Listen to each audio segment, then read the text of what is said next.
Saya kelupaan satu lagi Pak Gubernur. Nah, untuk gigi ya, PHK.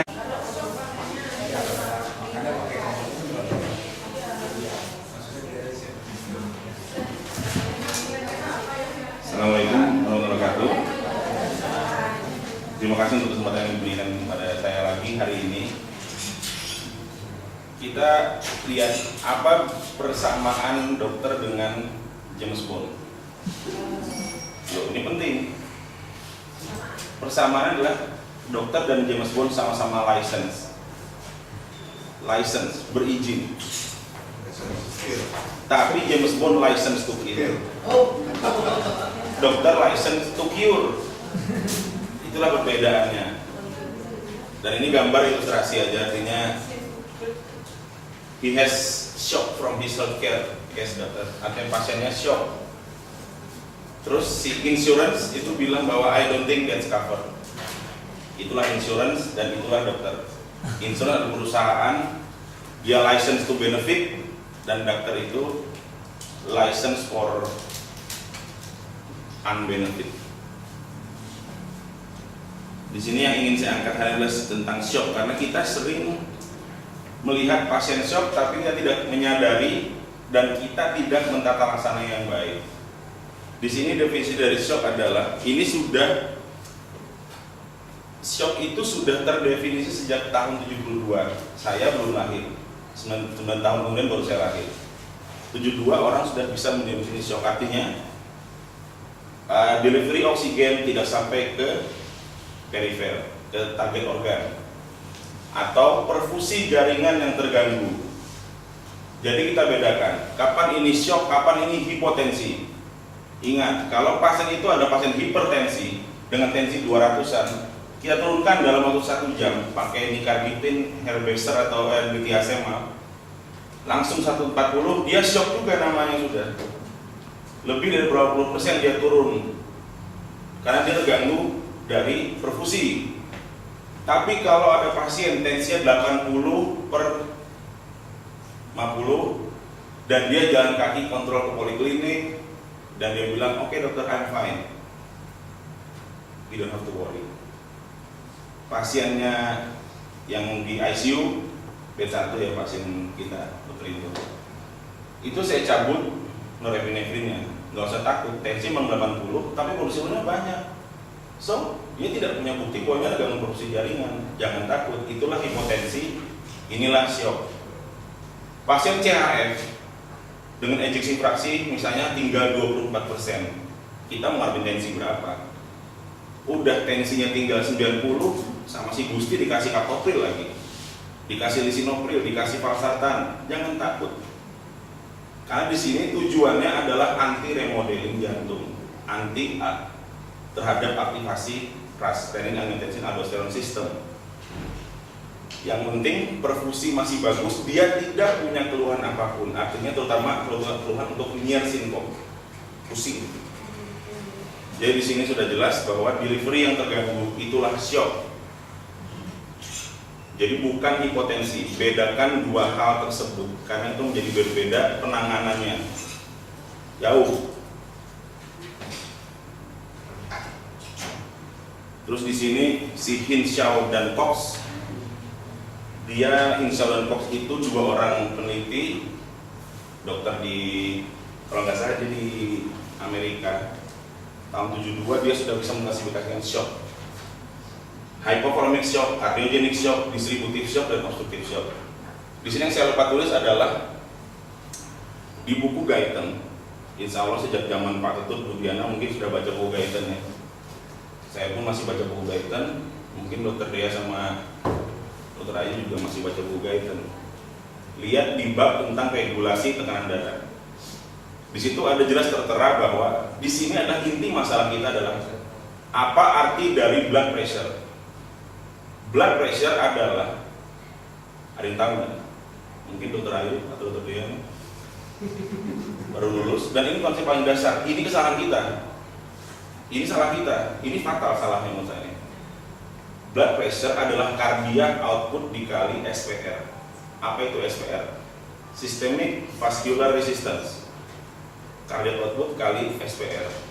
Apa itu cardiac output? Cardiac output adalah stroke volume kali heart rate. Oke, ini konsep paling dasar dan ingat seumur hidup sampai mati selama masih ingin jadi dokter.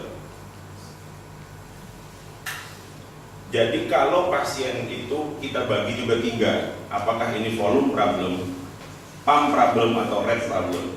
3 utama itu kita ingatkan sampai mati selama kita masih ingin jadi dokter. Kalau enggak kita keluar dari dokter, selesai. Jadi misalnya pasien dengan diare, pasien dengan perdarahan, maka itu problemnya di mana? Laki-laki usia 26 tahun dikenal sebagai olahragawan, dia mengalami perdarahan, yang tetangganya mengalami diare habis-habisan, maka dia mengalami masalah apa dari 3 hal itu? Dari 3 hal dan dari rumus tersebut. Di sini titik masalah utama adalah dia bermasalah dengan volume problem. Volume problem.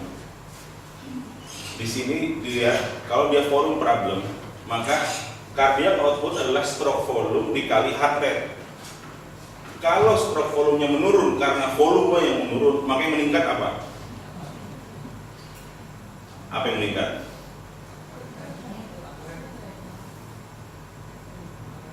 Heart rate yang meningkat. Karena ingat, stroke volume dikali heart rate adalah cardiac output. Tubuh bagaimanapun akan mempertahankan cardiac output sampai kapanpun, dia sampai mati mempertahankan. Dia akan naikin rate. Ini bicara laki-laki normal muda, di mana sinus node-nya masih normal, neurohormonalnya masih normal. Terus untuk mempertahankan blood pressure-nya dengan cardiac output yang sudah agak menurun, maka dia milih apa? Apa yang dikerjakan oleh tubuh? Dia akan meningkatkan SVR, Systemic Vascular Resistance, yang kita kenal secara klinis sebagai akra dingin. Akra dingin itulah SVR yang naik karena volume berkurang, maka tubuh akan menyelamatkan otak dan organ dalam. Dia akan membunuh tangannya sendiri, kakinya sendiri, makanya dia akan shock dingin.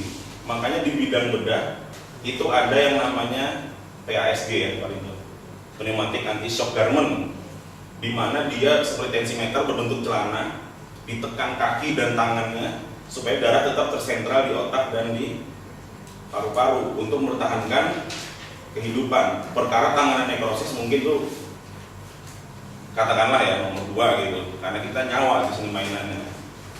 Oke. Kalau pasien itu infark jantung,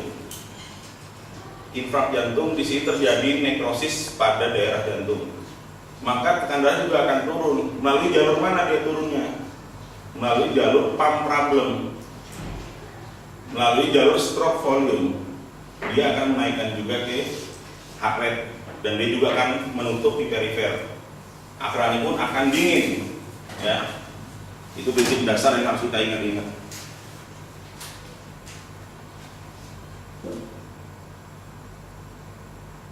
Di sini kan seperti kita tahu, pasti sudah tahu lah semua.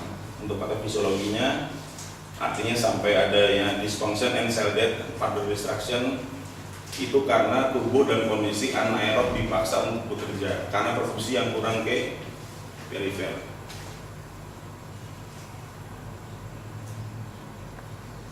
Di sini yang penting juga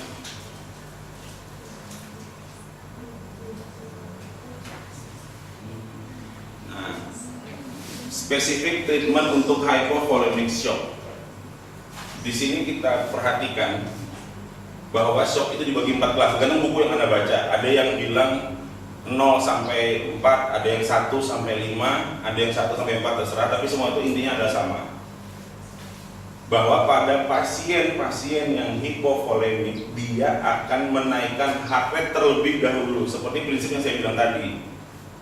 Dia akan naikin heart rate karena stroke volume yang berkurang. Dia akan menutup perifernya.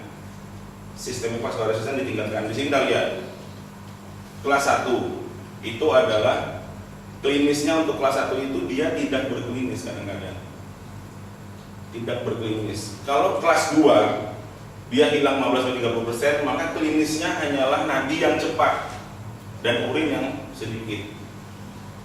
Kelas 3 tensi yang turun. Kelas 4 shock dia habis-habisan. Apa sih pentingnya ini dihafalkan sampai mati?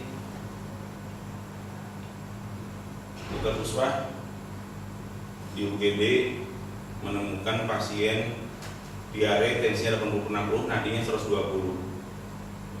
Kalau dokter Puspa misalnya mau masukin infus, berapa cc yang harus Anda masukkan, baru kita berbicara lagi. Ada komentar? Kan di bedah sering kan ada hipovolemik, karena perdarahan itu hampir sama. Jadi ingat, bila dia sudah tensinya turun, masukkan dulu 2 liter. Pria berat badan 60 kilo, laki-laki 60 kilo, maka berapa liter darah dalam badan dia? Berapa persen? Sekitar 60% toh. 60 kali 60 3.600. Total body water dia 3.600. Berapa yang intravaskuler? Hanya lebih sedikit. Kalau dia hilang 30-40% dari 3.600, maka kita minimal masukin sudah 1.500 cc, baru Anda evaluasi. Kebayang nggak maksud saya? Jadi jangan bilang, maaf dokter saya sudah loading 500, tensinya belum naik.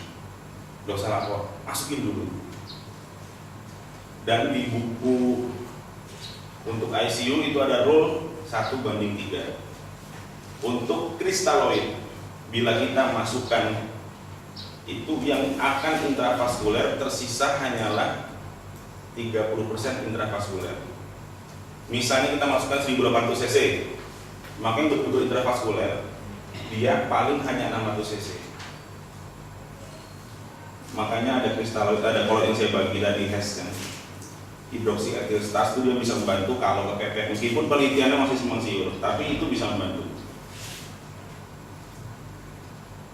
Rutin 3 in 1 rule ya, ada tuh. Ada pertanyaan nggak di sini?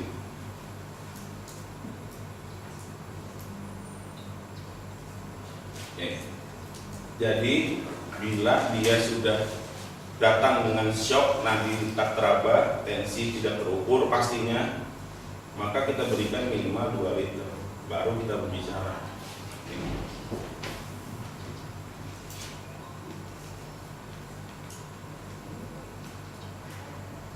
Nah, di sini ada yang kita bilang dengan distributive shock. Di sini yang terjadi adalah pengurangan volume intravaskular secara relatif. Maksudnya apa? Kita berbicara ember 5 liter, diisi air 5 liter. Pada shock akibat sepsis, itu dia terjadi vasodilatasi habis-habisan, sehingga katakanlah airnya tetap 5 liter, tapi embernya membesar di 6 liter. Jadi hipovolemik secara relatif. Dan belum lagi kalau kita bicara pada sepsis itu embernya bocor, artinya vaskulernya karena faktor dari komplement, faktor inflamasi, sehingga dia mengalami kebocoran plasma ke perifer, ke tisu, ke organ-organ rongga ketiga, sehingga dia sudah embernya membesar di 6 liter, airnya pun ternyata tinggal 3-4 liter. Sehingga pada shock septic yang kita kerjakan pertama kali kira-kira apa? Norepinefrin nanti kita isi volumenya dulu. Challenge test minimal 1000 cc dalam waktu 30-1 jam. 1000 cc masukkan, dia masih jelek tensinya, baru kita berpikir masukkan norepinefrin. Karena norepinefrin adalah vasokonstriktor. Dan ingat, pada pasien-pasien dengan shock, maka dia terjadi vasokonstriksi juga di ginjal, di arteriol yang afren dan efren. Dia tertutup sehingga ginjal terfiltrasi dan cairan tubuh tetap dalam tubuh. Harapannya kan begitu. Kita berikan lagi norepinefrin, saat itu masih tertutup karena volume yang kurang. Kira-kira apa yang terjadi habis itu? Udah berarti akan naik dan kita menjadi license to kill. Jadi norepinefrin nanti dulu, cairan dulu masukin, cairan ingetin. Di sini Nanti ada guideline dari sepsis, saya tunjukkan sebentar nanti.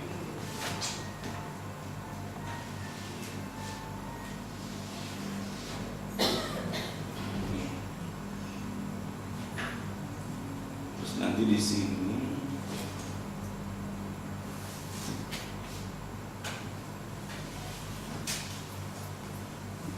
di sini, tolong dilihat infusnya tadi. Ada yang hafal nggak kira-kira berapa garam di dalam infus tersebut? Kalau dia NaCl berapa gram?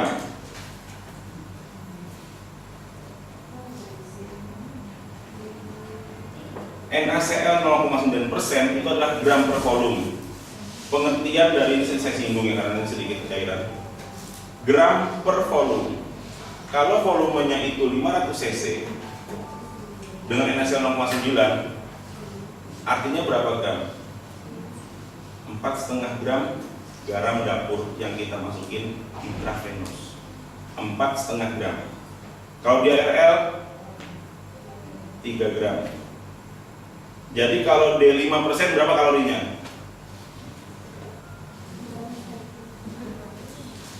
Dextrose 5% berapa kalorinya?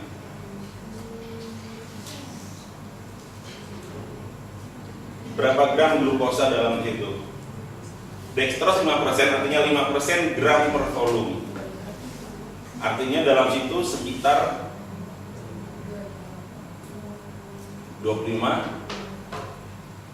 atau 5 atau 50 per, kalau dia seliter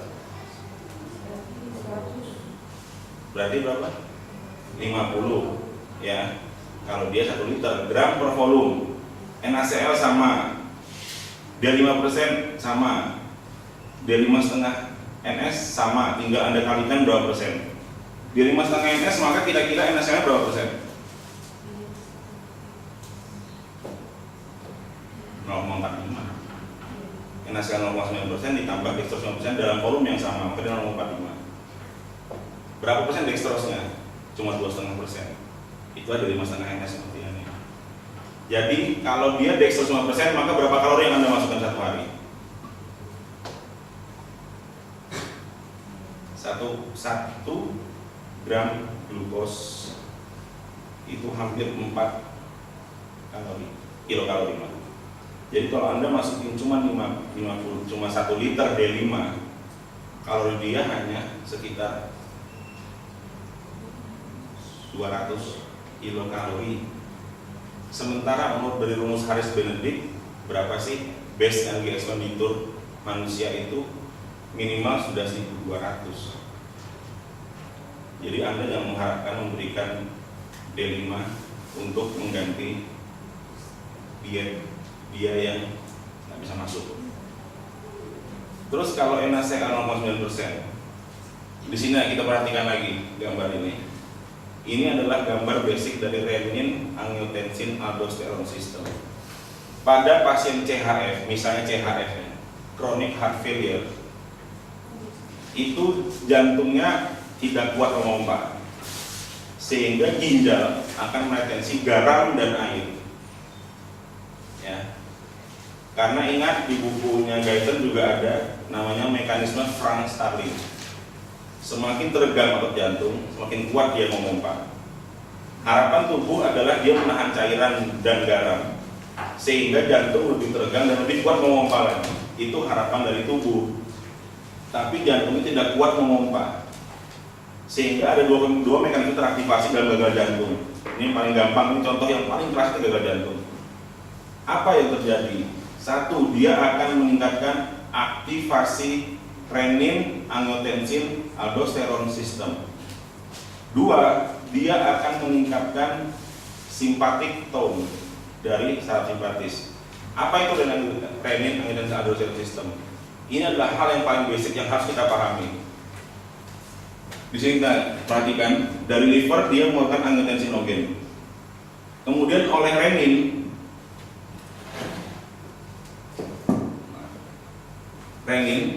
dia diubah menjadi angiotensin 1, kemudian oleh enzim ACE, artinya angiotensin converting enzyme, diubah menjadi angiotensin 2. Apa sih sifatnya angiotensin 2? Dia akan meningkatkan sympathetic activity, dia akan meningkatkan tubular NaCl dan reabsorpsi, dan akan meningkatkan ekskresi kalium dan H2O retensi. Pada adrenal gland, efeknya itu dia akan meningkatkan sekresi aldosteron, sehingga dia akan meningkatkan retensinya lagi.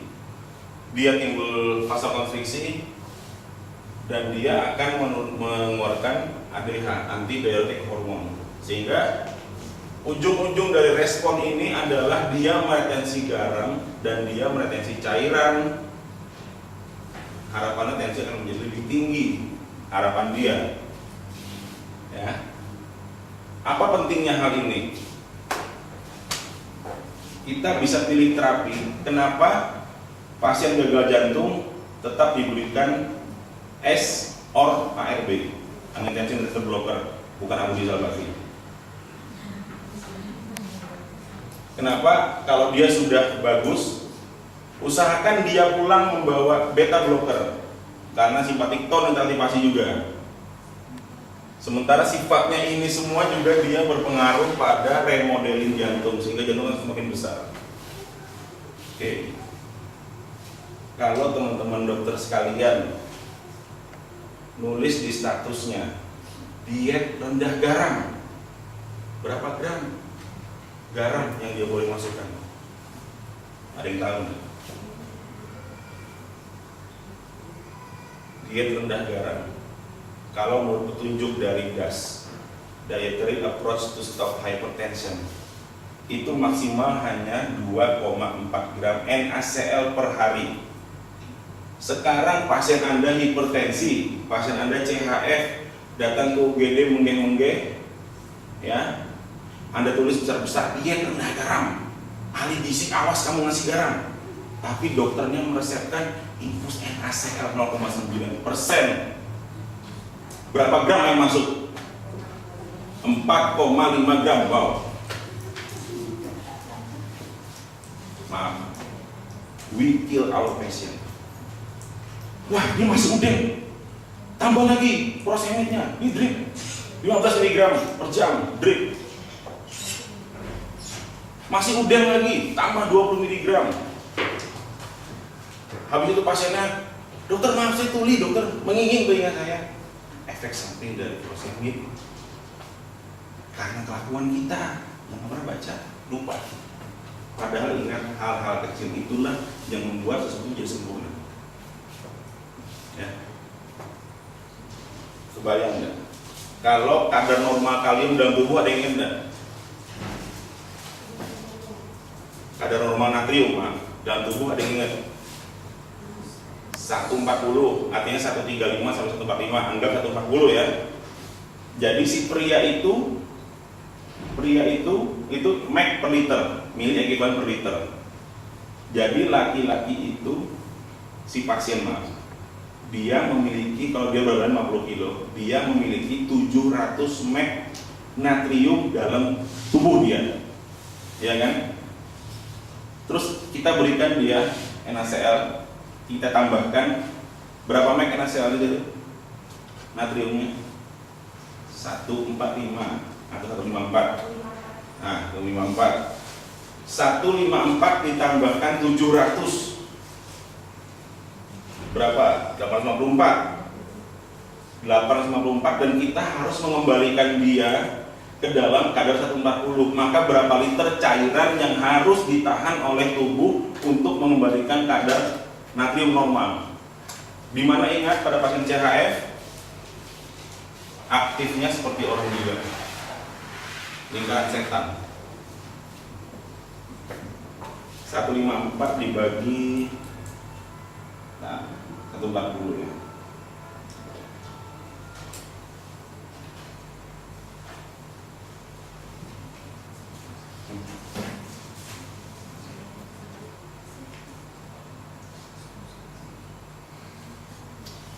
,1 liter. Jadi kita harus menambah. Jadi tubuh akan menahan air 1 liter. Tubuh menahan air 1 liter, dan kita menambahkan volume NaCl-nya secara air sendiri sudah 500 cc. udah nggak pasien kita gini-gini.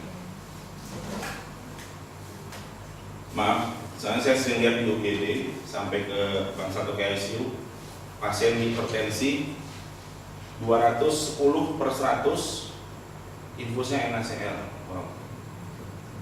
Pasien CHF infusnya RL. Wow. Ya. Kira-kira ada yang mau ditanyakan enggak? Mungkin yang sering di ICU lihat ya, infus AF ganti IV blood. Dia kan udah nggak butuh cairan, dia sudah UDEM, dia sudah hipervolemi, Anda beli cairan lagi, license to kill. Ada yang mau ditanya?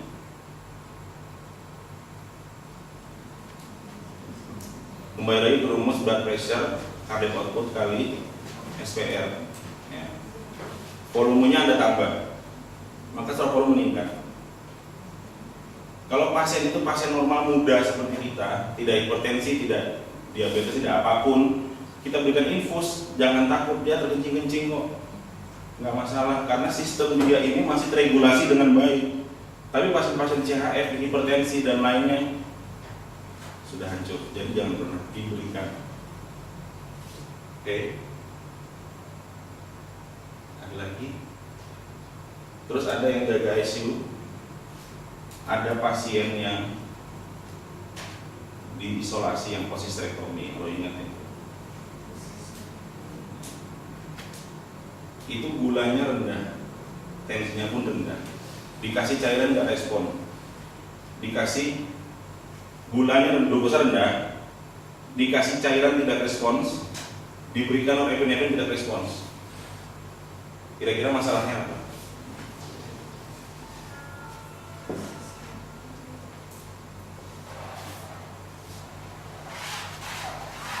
Rasnya nggak jalan karena insubadrenal. Di suprarenal ingat ada dua, ada korteks dan medula. Korteks itu mengeluarkan mineral kortikoid dan medula glukokortikoid. Dari nama udah ketahuan yang gula yang mana, yang mineral, yang natrium, kalium yang mana. Disitulah, ini saya nyinggung sedikit, disitulah pentingnya kita memeriksa elektrolit. Kalau ternyata dia kaliumnya rendah sekali dan pasien tensinya nggak mau naik, itu karena kaliumnya rendah yang depleted. Karena drive pemegang ras adalah kalium. Kalium rendah, rasnya nggak aktif. Kalium tinggi rasnya aktif. Di sini kita lihat reabsorpsi natrium dan ekskresi kalium biar teraktivasi. Bila ras teraktivasi, dia akan menahan natrium, membuang kalium. Menahan natrium, membuang kalium. Jadi, kalau kaliumnya sudah rendah, mau aktif nggak dia? Nggak akan aktif. Sepsis, insubadrenal, nifedipin. So, kalau pasien Anda hipertensi urgensi, tensinya 210/100, maka kaptopril atau lisinopil yang diberikan sekarang. Siapa yang diberikan lisinopil tadi malam? Ada pasien saya 210/110. Nggak sebut nama, hanya mengingatkan saja. Ya, lisinopil dikasih 10 mg, tensinya nggak turun-turun, ya jelas nggak turun-turun. Lihat tadi pagi saya berikan kaptopril, tensinya turun langsung dari 210 jadi 180.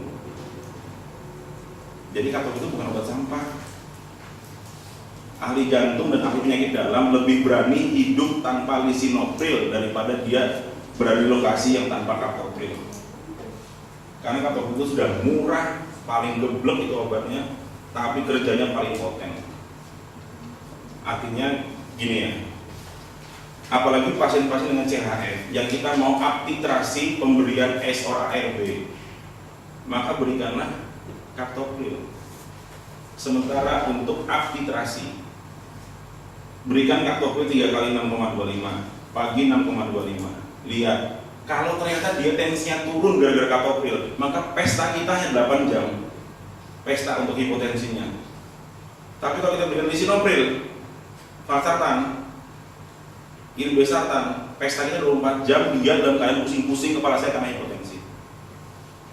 Ingat itu ya. Jadi kalau kita pasien baru, kita masih butuh penyesuaian, dan pasiennya itu ya bisa kita beri pengertian. Katopril dulu aja, paling siapa yang bilang efek samping katopril ada hiperkaleminya paling tinggi? No. Saya nggak pernah ketemu tuh bahwa ternyata katopril itu kaleminya lebih tinggi daripada lisinopril. Enggak. Dari katopril misalnya 20 orang Anda berikan katopril, kira-kira yang batuk berapa? 100 orang Anda berikan katopril, yang batuk berapa? 4 atau 5 orang yang batuk. Yang batuk itulah kita ganti mungkin ke ARB. Yang hiperkalemi itulah yang mungkin kita berikan ARB. Ini hanya basic, terserah mau berikan apa terserah, tapi tolong clinical reasoning dan clinical judging itu benar. Apapun diberikan terserah. Ini dasarnya, dasarnya adalah yang tadi saya jelaskan bagaimana blood pressure itu. Ya, kalau nifedipin dia terlalu cepat turun dan terlalu cepat naik itu lebih membunuh daripada laki-laki tensi 210 per 120, jalan kaki normal ketawa-tawa, biarnya tinggi 200 nggak apa-apa deh. Kalau dia mau stroke aja, nggak mungkin. Maksudnya gini, kejadian stroke pada tensi segitu itu sudah unpredict. Meskipun kita tahu risiko lebih tinggi, kita tahu risiko lebih tinggi. Tapi begitu kita berikan nifedipin, dia vasodilator dan dia akan menurunkan kekuatan pompa jantung, kalsium channel blocker untuk nifedipin. Tensi turun terlalu cepat, maka otak yang selama ini dalam tekanan tinggi, Anda langsung turunkan, apa yang terjadi? Satu, pingsan. Yang kedua, stroke sekalian. Mungkin dia sudah ada aterosklerosis di otak, sehingga butuh tekanan tinggi untuk meniup darah lebih kencang ke dalam sini, dan Anda berikan nifedipin, tensi turun, blang, stroke. Dan itu lebih mematikan daripada kita biarkan dia 210. Biarkan dalam konteks kita berpikir strategi ya, bukan dicuekin, beda ya. Yang ingin saya sampaikan di sana jangan dicuekin, tapi kita tidak usah nifedipin, tidak usah terburu-buru. Oke, ada pertanyaan di sini?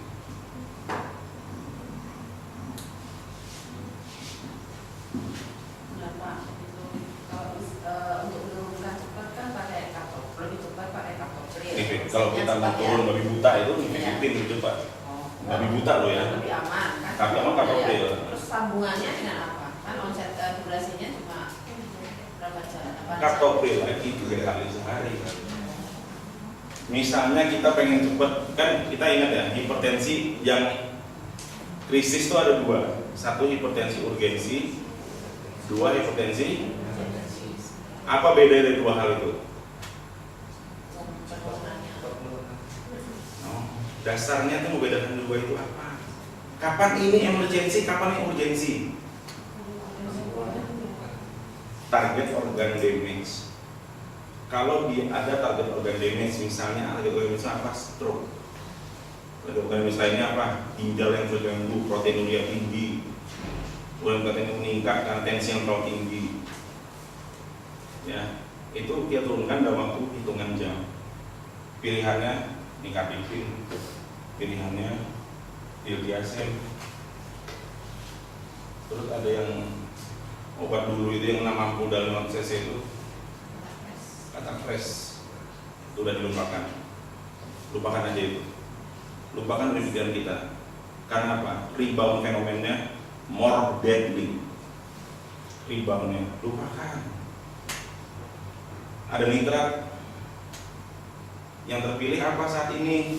Kalau kita masih beracuan pada GNC7 itu masih nikatipin.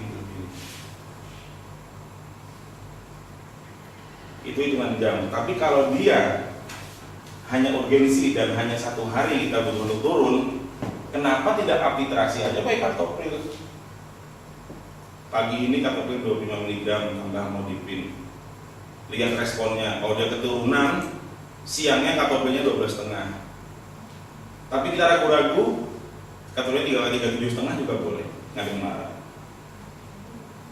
Disitulah kita gunanya memainkan Kapoprim.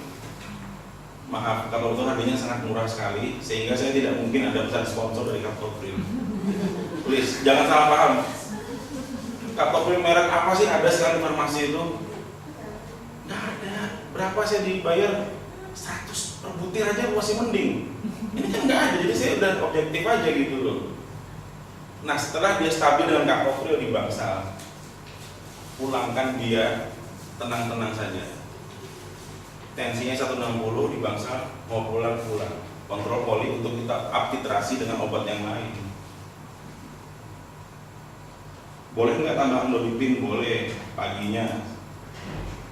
Jadi Kapoprim 3 kali 25, Amlodipin 1 kali pagi. Tapi kalau kita mau memberikan obat antihipertensi, yang terbaik malam atau pagi. Karena every doctors, every specialist has their own reason. But the mostly is night. Ingat, kapan siklus sirkadian manusia tertinggi itu terjadi kapan? Jam 3 subuh atau 2 subuh. Pokoknya sepertiga akhir malam itu dia semakin tinggi. Makanya datang stroke pagi, datang serangan jantung subuh, ya kan? Jadi kita berikan jam 10 malam, harapannya dia bisa mengcover yang siklus sirkadian tertinggi itu. Makanya kita disuruh bangun malam kan sholat tahajud kalau yang muslim. Nah kita dalam kondisi aware. Oke, ada lagi? Masalah CAS tadi dok, kan berarti artinya kita memberikan SMB tujuannya untuk anti pembeli Dan masuk data. Kalau misalkan dalam perjalanan nanti malah jadi hipotensi seperti apa? Oh iya, pertanyaan bagus. Hipotensinya berapa? Berapa? 90-70 enggak apa-apa. Kencingnya berapa kali sehari? Lancar, banyak.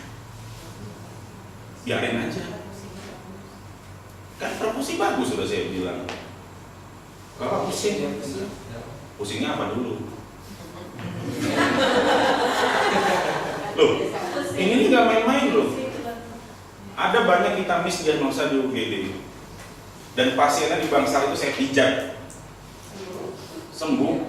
Ternyata dia apa? Tension type headache. Karena apa? Anaknya bandel, istrinya suka belanja, kantong kosong, pening dia, sakit kepala belakang. Loh, kenceng, coba dipijat, coba santai Pak. Gimana Pak? Loh, karena ini cara, ini maaf ya, saya dulu ikut praktik dengan Dr. Zainuddin Ali Saraf, ya, setahun. Dan beliau itu, maaf ya, ini cerita sedikit melenceng ya, sedikit ya, Pak Fajar maaf ya Pak. Apa yang membedakan Dr. Zainuddin dengan dokter saraf lainnya? Setelah saya lihat itu adalah kalau kata orang menyebut, apa karena yang beda? Pasien itu dipukul, itu ketawa-ketawa seneng, diorangkan, didengarkan dia cerita, meskipun maaf dia cuma ya. Loh bener. Dan beliau tidak ragu-ragu untuk memijat kepala pasiennya. Jadi depannya dipegang, belakangnya dia. Kalau pasien bilang saya lebih lega sekarang, mungkin dia betul-betul TTH, tension type headache. Ya, jangan lupa terapinya, kasih aja masker relaksan, dia sepam, analgetik, suruh ke fisioterapi, pulang, benar. Ingat nggak nama lain dari hipertensi Bapak? Silent killer. Hipertensi adalah silent killer. Karena apa? Dia tidak bergejala. Kolesterol silent killer dia nggak bergejala. Kalau tensi ketinggian dia bisa bergejala, sakit kepala boleh ada. Tapi kebanyakan dari kita adalah jadi kepala. Ternyata apa? Anak saya ini tidak mau kawin. Istri saya nggak izinkan saya kawin lagi gitu. Ya. Oke. Gimana Dokter Dea? Saya mau baca lagi, katanya beta blocker itu punya mekanisme anti remodeling juga, kan nggak? Beta blocker kuat. Yang utama adalah ini. Karena remodeling jantung itu sangat terpengaruh oleh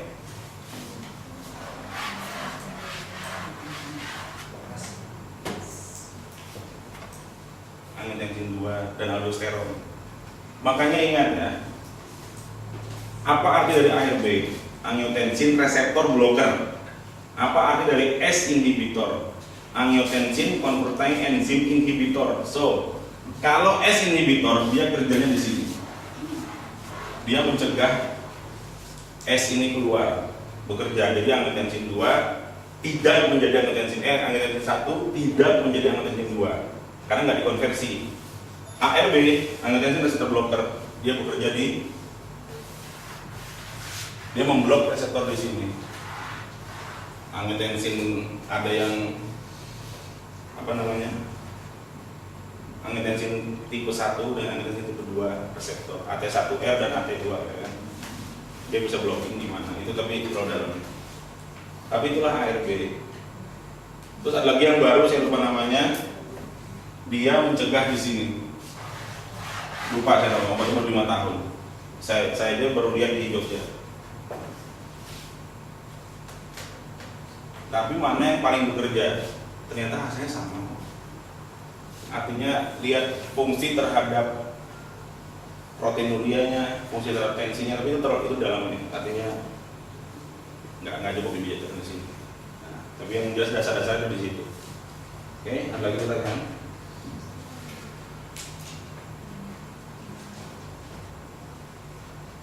Makanya di sini pentingnya dari pemasangan central venous pressure. Kita tahu pasti volumenya itu seperti apa depleted-nya. Kita sudah kejar volume sampai pressure-nya di vena sentral normal, tensi masih tidak naik, kita bantu pakai obat-obatan. Tapi cairan pastikan dia cukup. Untuk ada dokter Into, beliau yang langsung pasang sek-sek. Okay.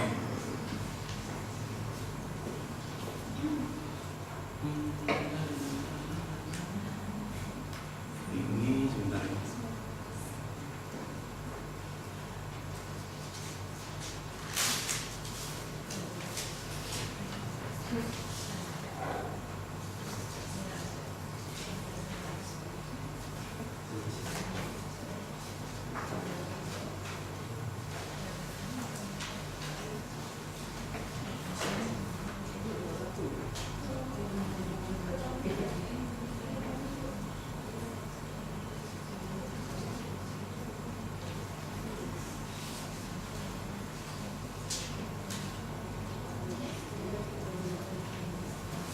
Ini lihat pada pasien sepsis. Ini dari Surviving Sepsis Campaign 2008, 2010, 2011, 2012 itu nggak jauh.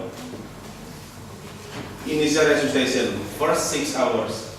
Mohon dilihat bahwa begin resuscitation immediately in patient with hypotension or elevated serum lactate. Dengan goal resusitasinya adalah CVP 8/12, MAP lebih dari 65, urine output lebih dari setengah cc per kg/BB per jam. Oke, jadi ingat masukin cairan, jangan takut. Terus yang kedua, untuk fluid terapi di sini fluid resistant using crystalloid or colloid, bisa pilih yang mana? Itu masih kontroversi penelitiannya ya. Target CVP lebih dari 8, terus fluid challenge bila hemodinamik tidak terperbaiki di sini give fluid challenge 1000 cc crystalloid atau 300 cc colloid lebih dari 30 menit. Berikan more rapid and larger volumes may be required in sepsis induced to hypoperfusi. Nggak ada yang bilang kan untuk masukin epinefrin dulu. Masukin dulu cairan. Terus vasopressor itu digunakan bisa, tapi setelah cairan terpenuhi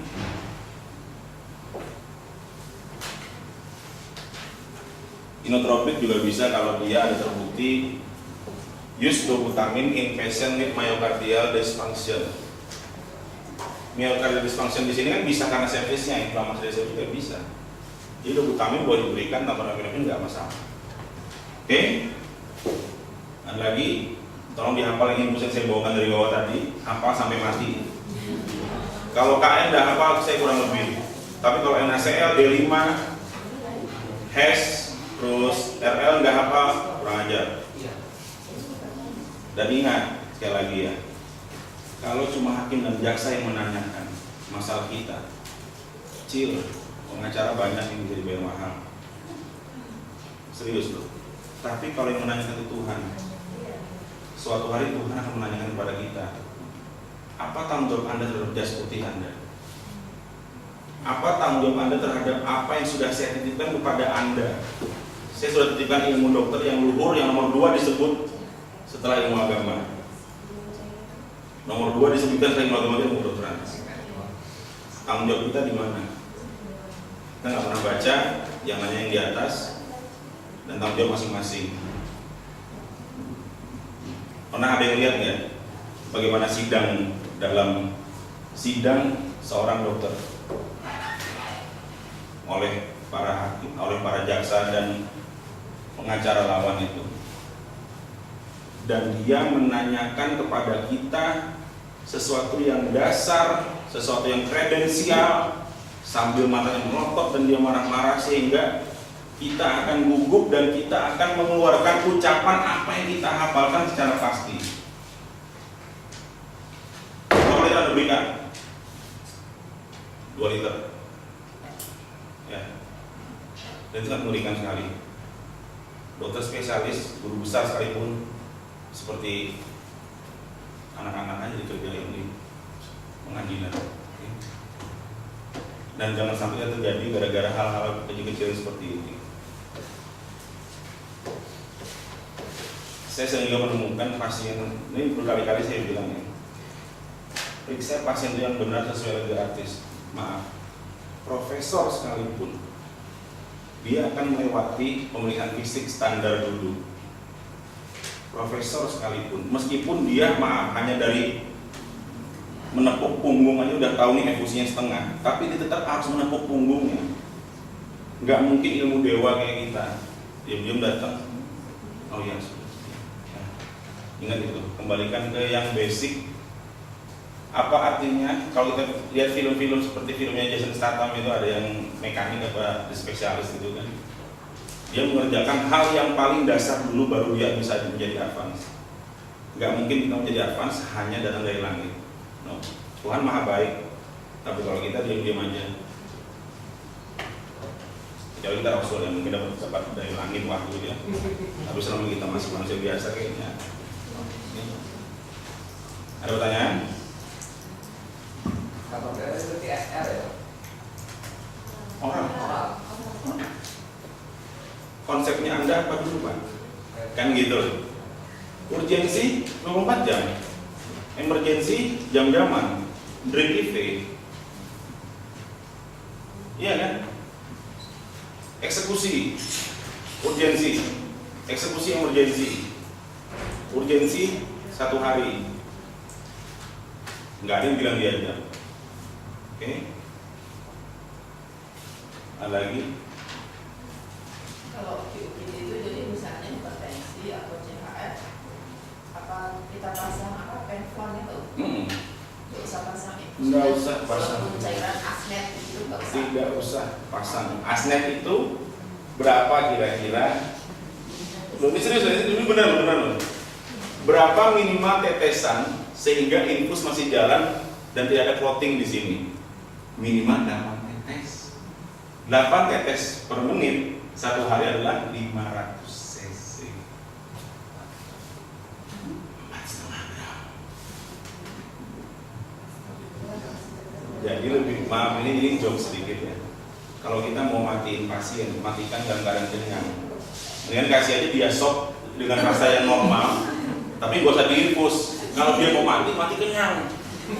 Daripada bayangin, sudah sopnya sop hambar, infusnya masih jalan, mati pula dia. Mati dan lapar itu sengsara. Ada jokes. Ini jokes. Oke. Oh ya, ini ingat saya, satu lagi yang masalah antibiotik minggu lalu itu ya, jangan lupakan juga gram.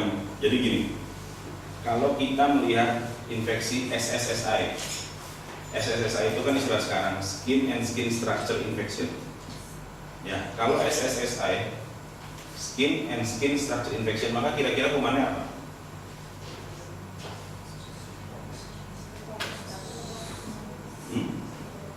Kira-kira apa kumannya?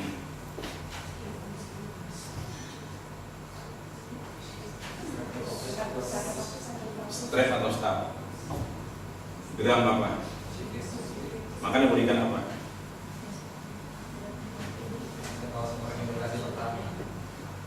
Boleh. Atau Ampicillin atau generasi semakin kesini dari fluoroquinolone. Ingat, fluoroquinolone semakin ke depan, semakin ke kita, semakin maju dia semakin positif, sementara cephalosporin semakin tinggi generasinya semakin negatif. Jadi kalau dia misalnya infeksinya di daerah leher, pilihannya apa kira-kira?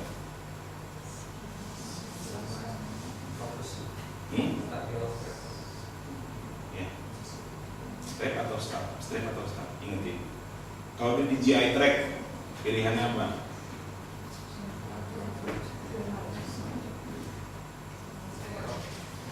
Pilihannya bisa gram negatif, bisa anaerob, ya seperti saya bilang. Bisa nggak gram positif? Gram positif itu kumannya apa aja? Bisa nggak anaerob? Ingat, yang paling sering dikira adalah Clostridium difficile. Di Clostridium difficile terpilihnya apa? Cipro. Terpilihnya Cipro. Bisa cephalosporin, bisa Cipro lebih kuat. Ya, jadi ingat, gram positif atau gram negatif kita eksekusi di situ. Bagaimana cara mengeksekusinya? Kita lihat site of infection. Di daerah situ kira-kira apa sih yang terbanyak? Ini pasien baru aja jatuh di pinggir jalan,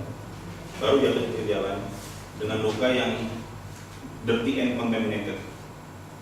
Pilihannya tidak positif. Nggak mungkin ngantuk E. coli kalau dia jatuh di jalan, luka di kulit, ya. Kecuali pasien dengan ulcus decubitus, mungkin nggak E. coli.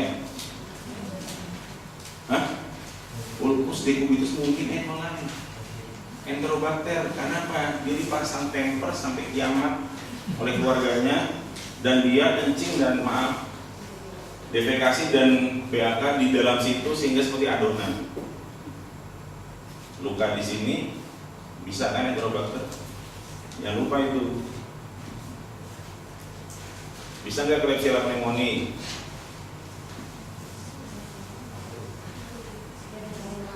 Klebsiella pneumoniae juga hidup di mukosa dengan luka. Jadi kalau UTI ketemu Klebsiella jangan terlalu bingung, dia boleh-boleh aja. Ya, jadi ingat, di mana saya tahu masalah itu? Dari mana saya tahu masalah itu? Apa? Dari membaca. 3 kali diucapkan pertama kali oleh malaikat adalah ikro, ikro, ikro, ikro, ikro. Baca. Santai. Gimana cara bacanya? Kalau kalian bawa smartphone, masukin Medscape dan teman-temannya, sambil jalan nunggu orang baca. Bukan promosi loh ya, cuma ini mengingatkan bagi kita. Saya aja masih baca kok. Dulu 8 pagi juga begini saya baca. Jangan takut. Jangan hanya untuk BlackBerry Messenger aja. Atau WhatsApp, no, itu nggak penting. Apa kabar kamu di mana? Terus upload hanya untuk upload foto. Saya sedang di Singapura. Ini singanya. Gusti Haryadi @Singapura International Hospital. Nggak tahunya apa? Bisul. Sama dokter Singapura diberinya ceftriaxone. Ngawur kan? Bisul kan gram positif kalau di kulit atau anaerob. Ya, oke? Ada lagi? Kalau enggak ini saya tutup karena udah kepanjangan. Pak, tambahan di luar mungkin untuk menghitung MAP, karena mungkin saya bisa-bisaan tapi nggak tahu benar atau salah MAP. Terus kemudian kalau misalnya pasien stroke diturunkan MAP-nya sekian persen, itu hitungannya gimana sih? Maksudnya jadi gini kan, pada pasien stroke itu tetap dibutuhkan perfusi di otak. Seperti saya bilang tadi, misalnya kaliber pembunuhan sebesar ini, ada sklerosis sebesar ini misalnya, dia bisa lewat dengan tanda tertentu. Kalau kita turunkan motoriknya 3 misalnya, 3 ada yang masih 3 loh, dia bisa gravitasi melawan gravitasi. ya, tapi tanpa tahanan. Dia cuma bisa gini. Nah, setelah kita turunkan tekanan darah terlalu turun, bisa juga dia langsung 21 atau 0. Di situ hanyalah dari ini. Jadi sebenarnya gini, banyak versi ya untuk berapa menurunkan. Banyak versi. Artinya mau versi dari orang-orang anestesiologis, dari orang-orang internis, dari para kardiologis. Tapi intinya semuanya itu ada turunkan pelan-pelan. Patokan kita 20% dari MAP awal. 2D tambah 1S bagi 3. 2D tambah 1S bagi 3 jadi 120, turunkan 20%, maka sisakan dari 100 MAP-nya. Tinggal kita hitung ulang berapa target. Baru itu dalam waktu 2 jam turunkan, terus kemudian 6 jam kemudian dan dia di switch ke orang besoknya kalau memungkinkan. Oke.